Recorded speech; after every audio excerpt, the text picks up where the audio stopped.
जब से अमेरिका के नए प्रेसिडेंट डोनाल्ड ट्रंप बने हैं तब से अमेरिका में बहुत ज्यादा बदलाव हो रहे हैं। एक नया बदलाव डोनाल्ड ट्रंप ने किया है जिसमें सख्ती के आदेश दिए गए हैं अमेरिकी राष्ट्रपति ट्रंप की ओर से, और ये है H-1B वीजा नियमों को लेकर, जिसमें ट्रंप की ओर से कहा गया है कि अब जो इसके नियम है वो और ज्यादा स्ट्रिक्ट होंगे, कड़े होंगे।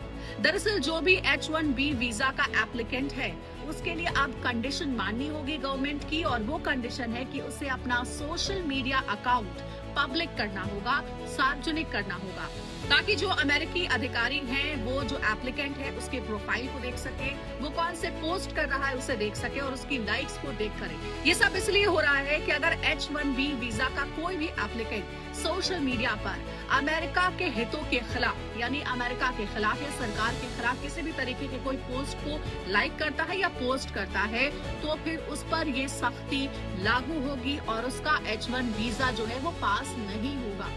और सिर्फ इतना ही नहीं, H-1 वीजा होल्डर जो है उसके जो डिपेंडेंट्स होंगे, यानी कि उसकी बीवी, बच्चे या फिर पेरेंट्स, उनका भी सोशल मीडिया अकाउंट अब उन्हें पब्लिक करना पड़ेगा, जो कि H-4 वीजा कैटेगरी में आते हैं। ऐसा पहली बार है जब H-1 वीजा को लेकर के सोशल मीडिया प्रोफाइल की ये कैटेगरी ऐड की गई है और इसमें सख्ती के आदेश सभी एम्बेसीज को दिए गए हैं। सिर्फ इतना ही नहीं, 15 दिसंबर की लास्ट डेट है, 15 दिसंबर से ये जो नियम है वो लागू हो जाएगा। अब आप सोच रहे होंगे कि H-1B वीजा आखिर क्या है। H-1B वीजा जो है वो हाईली स्किल्ड प्रोफेशनल्स को जारी किया जाता है, जैसे कि डॉक्टर्स, इंजीनियर्स या फिर IT प्रोफेशनल्स, इन्हें H-1B वीजा दिया जाता है। 1990 यानी 1990 में अमेरिकी कांग्रेस ने एक बिल के जरिए H-1 वीजा को अस्तित्व में लाया था। अब आपको ये भी बता दें कि H-1B वीजा की कुल फीस कितनी होती है। H-1B वीजा की कुल फीस $9,000 थी, लेकिन सितंबर 2025 में डोनाल्ड ट्रंप ने इसे बढ़ा करके 90 लाख कर दिया है। इस वीजा की जो ड्यूरेशन है वो 3-3 साल के लिए 2 बार जारी की जाती है, और टोटल जो ड्यूरेशन है वो 6 साल की होती है। यानी इस बीच अगर एप्लीकेंट चाहे तो वो ग्रीन कार्ड के लिए, यानी कि नागरिकता के पहले स्टेज के लिए अप्लाई कर सकता है।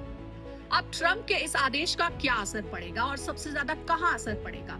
तो ट्रंप के इस आदेश का सबसे ज्यादा भारतीयों पर असर पड़ेगा, क्योंकि हर साल जारी किए गए H-1B वीजा में जो 70% प्रोफेशनल्स हैं वो सिर्फ इंडियन होते हैं। ऐसे में आप समझ सकते हैं कि ट्रंप की सख्ती का सबसे ज्यादा नुकसान जो है, परेशानी जो है, वो इंडियंस को यानी भारतीयों को झेलनी पड़ सकती है। कमेंट सेक्शन में जरूर बताइएगा कि डोनाल्ड ट्रंप के इस नए आदेश को लेकर के आप क्या सोचते हैं, और क्या आप अमेरिका में रहने वाले भारतीय हैं तो जरूर अपने आप को कमेंट सेक्शन में रजिस्टर करें। मुझे इंतजार रहेगा, और वीडियो पसंद आए तो लाइक, शेयर, सब्सक्राइब जरूर करें।